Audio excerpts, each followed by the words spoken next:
நீங்கள் ஒரு அனிமே ஃபேனாக இருந்தீங்கன்னா நம்ம சேனலை சப்ஸ்கிரைப் பண்ணி பெல் பட்டன் நல்லா போட்டுக்கோங்க. ஏன்னா மேற்கொண்ட ரொம்பவுமே இன்ஃபர்மேட்டிவான அனிமே நியூஸ் எல்லாத்தையுமே நம்ம சேனலில் உடனுக்குடன் தருவோம். இதனால் நம்ம சேனல்லே அதெல்லாம் நீங்கள் பார்த்துக்கலாம். இதே போல் anime news, anime updates, anime explanation எல்லாமே நம்ம சேனலில் இருக்குது. அதனால் நம்ம சேனலை சப்ஸ்கிரைப் பண்ணி பெல் பட்டன் நல்லா போட்டுக்கோங்க. நம்ம போடுற அடுத்தடுத்த வீடியோக்குமே பார்த்து சப்போர்ட் பண்ணுங்கள். சரி, உங்களுக்கு இந்த வீடியோ பிடிச்சிச்சின்னா அப்படியே ஒரு லைக்கை மட்டும் போட்டுக்கோங்க. சரியா, இப்போது ஓவராக பேசாமல் இந்த வீடியோக்குள்ளே போகலாமா?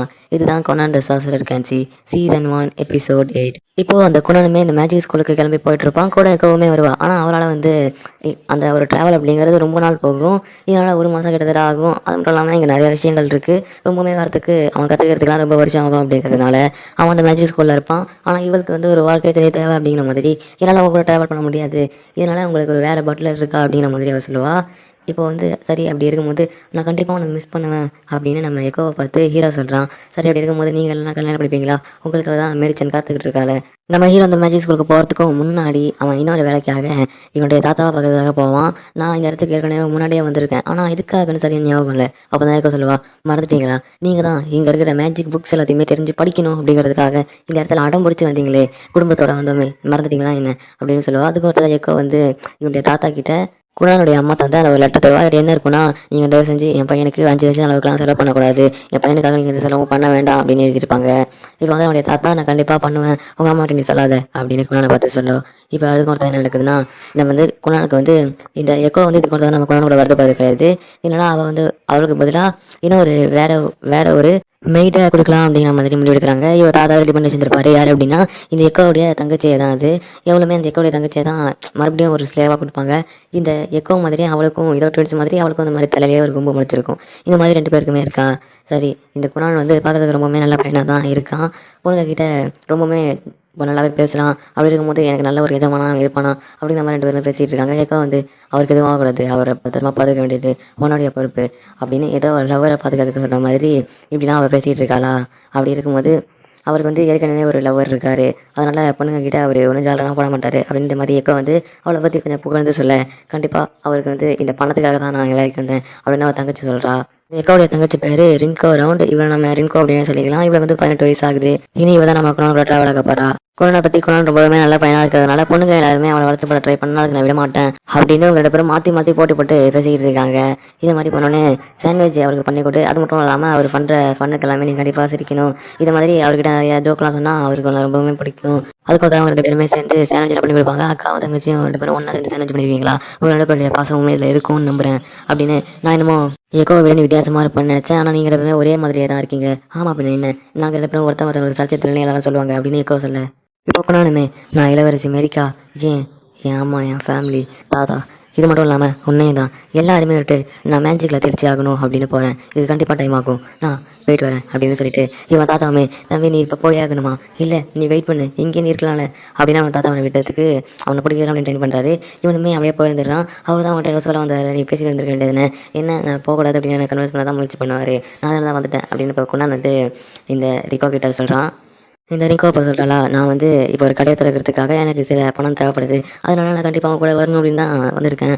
இது மட்டும் இல்லாமல் இந்த கடையை திறக்கிறது எதுக்காகனா என்னுடைய எதிர்கால கணவன் கூட தான் நான் இப்போ டைம் ஸ்பெண்ட் பண்ணுறேன். எனக்கு ஏற்கனவே ஒரு பையன் இருக்கான், அவன் எனக்காக வெயிட் பண்ணிகிட்டு இருக்கான். அவங்க கூட நானும் அவனும் சேர்ந்து ஒரு கடையை திறக்கலாம் அப்படின்னு தான் எனக்கு பணம் சேவை தேவைப்படுது. சரி, எந்த மாதிரியான கடை, உனக்கு எந்த மாதிரி திறக்கிறதுக்கு விருப்பப்படுற அப்படின்னு கேட்கும்போது, ஏதாவது பிஸ்னஸுக்கு சேவை பண்ண போறியா, ஏமாற போறியா அப்படின்னு நம்ம கூட கேட்கும்போது, அதெல்லாம் இல்லை, நான் சாப்பாட்டுக்காக தான், ஒரு சாப்பாடு எனக்கு பிடிக்குங்கிறதுனால ஒரு ஹோட்டல் மாதிரி திறக்கலாம் அப்படின்னு இருக்கேன் அப்படின்னு அந்த பொண்ணு சொல்கிறா. நம்ம ஹீரோ வந்து மேஜிக் ஸ்கூலுக்கு கிட்டத்தட்ட நெருங்கியிருப்பான். அங்கே இருக்க ஒரு டவுனுக்குள்ளே போகிறான். அங்கே வந்து ஒரு மேஜிக் ஸ்டோருக்குள்ளே போய் பார்க்குறான். அங்கே போய் அவன் வந்து இந்த மாதிரி புக்ஸ் எல்லாம் திறந்து பார்க்குறான். அதில் ஒரு புக்கு வந்து 5 மில்லியன் இருக்கும். ரொம்பவுமே காஸ்ட்லியான புக்கு. என்ன இந்த ஒரு மேஜிக் புக்கு போய் இதே நான் தேவைப்படுற அந்த கடை திறக்கிறதுக்கான காசை விட அதிகமாக இருக்கே, அப்படின்னா நான் என்ன பண்ண போகிறேன் அப்படின்னு இந்த பொண்ணு ரொம்பவுமே இதை நினச்சி ஃபீல் பண்ணிகிட்டு இருக்கான் இந்த ரிக்கோ. அதே மாதிரி நம்ம ஹீரோவை பார்த்தோன்னே அந்த கடையில் வேலை பார்க்குற அந்த பொண்ணு, ஏன்னா நீ வந்து ஒரு மந்திரக்காரனா அப்படின்னு கேட்கும்போது, ஆமாம் கிட்டத்தட்ட வச்சுக்கலாம். சரி, எந்த விதமான மேஜிக்கை பயன்படுத்துவேன்? நான் வாட்டர்.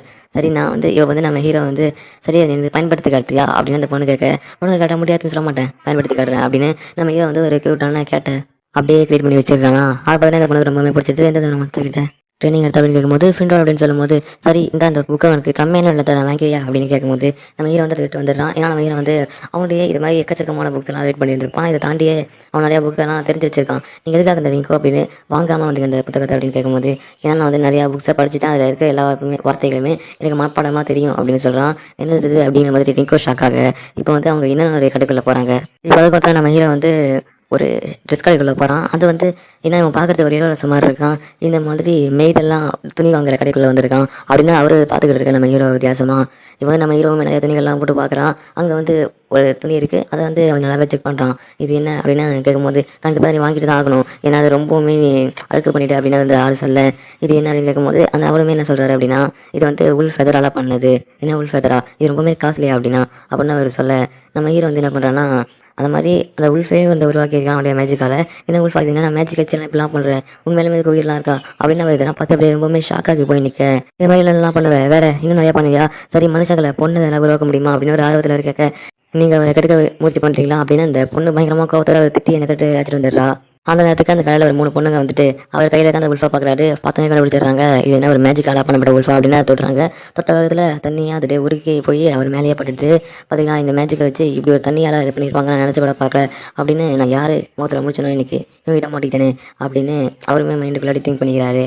நம்ம ஹீரோ இப்போ ஒரு வழியாக இந்த மேஜிக் ஸ்கூலுக்குள்ளே வந்துடுவான். அங்கே வரும்போது அவன் இந்த மேஜிக் ஸ்கூலில் படிக்கிறதுக்கு தனியாக ஏதாவது ஒரு ரெஸ்டாரண்ட்டில் சேர்ந்து தங்கி படிக்கிறான் அப்படின்னு முயற்சி பண்ணும்போது அங்கே ரெஸ்டாரண்ட் எங்கேயுமே இடம் இல்லை அப்படிங்கிற மாதிரி சொல்லிடுறாங்க. இப்போ என்ன தான் பண்ணுறது, சரி உங்களுடைய அப்போ தான் அவங்களுக்காக இது மாதிரி காசுலாம் தந்திருக்காங்களே அதை வச்சு நம்ம ஏதாவது ஒரு வீடு பார்க்கலாமே அப்படின்னு சொல்லும்போது அதுக்கெல்லாம் ரொம்பவுமே தனியாக அதுக்கெல்லாம் ரொம்ப செலவாகும், அதனால் நம்ம ஏதாவது வாடகை வீட்டில் பார்த்து தங்கலாம் அப்படின்னு அவன் சொல்லும்போது அந்த பொண்ணு இருக்கால அங்கே இருந்த பொண்ணு வந்து அவள் தான் அந்த மேஜிக் ஸ்கூலில் இருக்கிற வேலை பார்க்குற ஒரு துணை உதவியாளி அப்படிங்கிற மாதிரியான ஆள். அவள் சரி உங்களுக்கு நான் உதவி பண்ணுறேன் அப்படின்னு பெரிய ஒரு பேலஸ் மாதிரி இருக்கா, இந்த இடத்துல வந்து தனியாக இதில் நான் உங்களுக்கு உதவி பண்ணுறேன், இங்கே நீங்கள் தங்கிக்கலாம், நீங்கள் வந்து இந்த மேஜிக்லாம் இந்த சாசரம் இருக்கலாம், இந்த மாதிரி மந்திரவாதிகளுக்கெல்லாம் எங்கள் இடம் நாங்கள் தரோம், அதனால் நீங்கள் இங்கே தங்கிக்கோங்க அப்படிங்கிற மாதிரி சொல்கிறான். சரி அப்படின்னா நம்ம வேலை எல்லாமே இங்கே தான் தொடங்க போதா அப்படின்னு குரான் அப்படியே சொல்ல இப்போ இன்னொரு சரி பார்த்தா அந்த ஃப்ரெண்டோல் இருக்கான்ல அவனுமே கதை உடச்சிட்டு வந்து என்னுடைய அன்பான சிஷ்யன் இப்போ ஒரு வழியாக அந்த ஸ்கூலுக்குள்ளே போயிட்டான் அப்படின்னு சந்தோஷத்தில் சொல்கிறாரு. இப்போ சில பேரை காட்டுறாங்க அப்படின்னா இப்போ புது ஆளுங்க வந்துட்டாங்களா, ஆமாம் அவங்க எல்லாம் மேல் படிப்பை படிக்கிறது கூட தகுதியான ஆளுங்க தான் அப்படின்னு ஒருத்தவன் வித்தியாசமாக நின்று பேசிக்கிட்டு இருக்கான். நம்ம ஹீரோ வந்து அந்த லூபெல்லாம் இருக்கால அவள் தான் இந்த இடத்துக்கு அழைச்சிட்டு போகிறா. இந்த பொண்ணு தான் வர பேசுகிறானா அவள் தாண்டி இந்த பையன் பேசுகிறானே அப்படின்னு அந்த பொண்ணு மனசுக்குள்ள யோசிக்க இப்போ அதே போல் நம்ம ஹீரோ மாதிரி இன்னும் நிறைய பேர் வந்திருப்பாங்க திறமையான ஆளுங்க அவங்க எல்லாருமே அப்படின்னு சொல்ல இதில் இந்த எபிசோட முடிக்கிறாங்க.